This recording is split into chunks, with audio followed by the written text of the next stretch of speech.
শহীদ দিবস নিয়ে তৃণমূলকে তীব্র কটাক্ষ কংগ্রেসের। বাগডোগরায় দলবদল। 21শে জুলাইয়ের কংগ্রেস কর্মীদের শহীদ দিবস নিয়ে তৃণমূলের দুই গোষ্ঠীর টানাটানিকে কড়া ভাষায় আক্রমণ করল কংগ্রেস নেতৃত্ব। মঙ্গলবার বাগডোগরার বিহার মোড়ে নকশালবাড়ি ব্লক কংগ্রেস কমিটির উদ্যোগে আয়োজিত 21শে জুলাই শহীদ স্মরণ অনুষ্ঠানে তৃণমূলের বিরুদ্ধে শহীদদের অপমানের অভিযোগ তোলা হয়। 1993 সালে সচিত্র পরিচয়পত্রের দাবিতে আন্দোলনে নেমে তৎকালীন বামফ্রন্ট সরকারের পুলিশের গুলিতে নিহত হন 13 জন কংগ্রেস কর্মী। মঙ্গলবার তাদের স্মরণে শ্রদ্ধা নিবেদন করে কর্মসূচির সূচনা হয়। অনুষ্ঠানে দার্জিলিং জেলা কংগ্রেসের কার্যকরী সভাপতি অমিতাভ সরকার বলেন, 1993 সালে কংগ্রেসের যে 13 জন কর্মী শহীদ হন তাদের স্মরণে আমরা এই দিনটি পালন করি। তৃণমূল তৈরি হয়েছে তারও পরে 1998 সালে। এখন তৃণমূল কংগ্রেস ও ঋতব্রত বন্দ্যোপাধ্যায়ের গোষ্ঠী শহীদদের নিয়ে রাজনীতি ও টানাটানি করে শহীদদের চরম অপমান করছে। এদিন কলকাতায় প্রদেশ কংগ্রেসের মূল কর্মসূচির পাশাপাশি বাগডোগরাতেও শ্রদ্ধা জানানো হয়। এই অনুষ্ঠান মঞ্চেই এদিন তৃণমূল ছেড়ে প্রায় 25 জন কর্মী কংগ্রেসে যোগদান করেন। শহীদদেরকে অপমান ছাড়া আর কিছুই না। শহীদ ছিল কংগ্রেসের 93 সালে শহীদ হয়েছিল, 98 সালে তৃণমূল কংগ্রেস হয়েছিল এবং ঋতব্রত তৃণমূলের কয়েক মাস হলো তাদের জন্ম হয়েছে। কারণ স্বাধীনতা সংগ্রামী থেকে শুরু করে শহীদ একমাত্র ভারতবর্ষের রাজনীতিতে কংগ্রেসেরই আছে, আর কোনো দল নেই। তো কখনো তৃণমূল সেই শহীদদেরকে টানা করছে, কখনো ঋতব্রত শহীদদের টানছে। আবার আজকে ঋতব্রত তৃণমূলের সাথে কিন্তু বকলমে বিজেপিও আছে, তারাও সেই সমস্ত কংগ্রেসের সমস্ত শহীদদেরকে তারা টানার চেষ্টা করছে। আজকে আমরা এটা শহীদ দিবস আজ থেকে না, আমরা 2013 সাল থেকে আমরা বাগডোগরা বিহার মোড়ে 21শে জুলাই আমরা শহীদ স্মরণ সভা আমরা আয়োজন করে থাকি। এবছর মেয়র রোডে প্রদেশ কংগ্রেসও ডাক দিয়েছে, আমাদের সেখানেও যাওয়ার কথা ছিল এবং অনেকে সেখানে গেছে। তো সমস্ত কর্মীরা সিদ্ধান্ত নিয়েছিল যে যেহেতু প্রতিবার বিহার মোড়ে হয়, সেই জন্য বিহার মোড়েও আমরা যথারীতি প্রতিবারের নাই এবছর আমরা এই শহীদ দিবস আমরা পালন করলাম।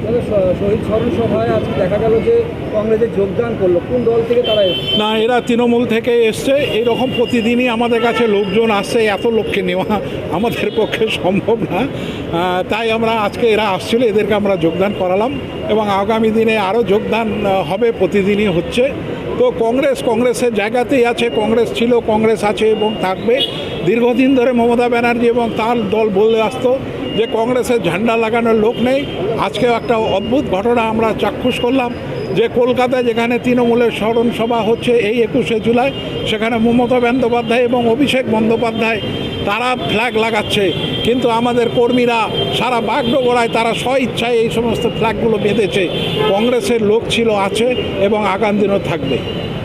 আগামী দিনে কংগ্রেস কত শক্তিশালী হচ্ছে? শোনো, কংগ্রেস তো শক্তিশালী বরাবরই, সারা ভারতবর্ষে কংগ্রেস আছে, প্রতিটা ব্লকে প্রতিটা অঞ্চলে কংগ্রেস আছে। কংগ্রেস শক্তিশালী ছিল, যেমন কংগ্রেস আগামী দিনে আরও শক্তিশালী হবে। 2029-এ দিল্লিতে কংগ্রেস সরকার গঠন করবে। বলুন আমাদের। আজ 21শে জুলাই এটি শুধু আমাদের একটি কর্মসূচি না, এটি হচ্ছে একটি ঐতিহাসিক আমাদের জন্য দিন। এটা হচ্ছে আমাদের গণতন্ত্রের দিন এবং কিছু আত্মত্যাগী লোক যারা 21শে জুলাই 1993 সালে যাদেরকে রক্তাক্ত করে মেরে ফেলা হয়েছিল, তখনকার বামপন্থী সরকার যারা ছিলেন, তারা এই দিনে কিছু যুবদেরকে নৃশংসভাবে হত্যা করেছিলেন এবং তাদের অপরাধ এটাই ছিল যে তারা তাদের ভোট অধিকার চেয়েছিল। ভোট অধিকার বলতে তারা প্রমাণপত্র, যেটার মধ্যে বেশি কিছু না, একটু ছবি থাকবে, একটু প্রমাণপত্র হবে।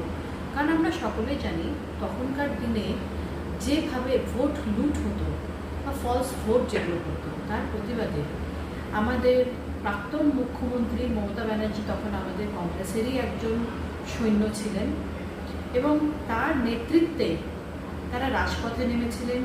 সেই সময় কিছু পুলিশের দ্বারায় এনাদেরকে রক্তাক্ত করে তাদেরকে নৃশংসভাবে হত্যা করা হয়েছিল। তাদেরই স্মরণে আমরা 1994 সাল থেকে আজ 2026 আমরা এই দিনটি তাদের স্মরণে আমরা পালন করি এবং কলকাতায় আজকে আপনারা দেখতে পাচ্ছেন লক্ষ লক্ষ মানুষ শহীদ মিনারে প্রত্যেকে ওখানে চলে গেছেন এবং ওনাদের শ্রদ্ধা জানানো হচ্ছে।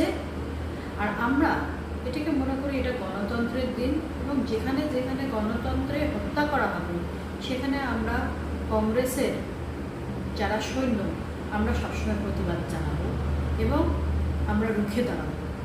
এটাই আমাদের কর্ম এবং আমরা অন্যায়ের বিরুদ্ধে বরাবর লড়ে যাব। জয় হিন্দ, বন্দে মাতরম।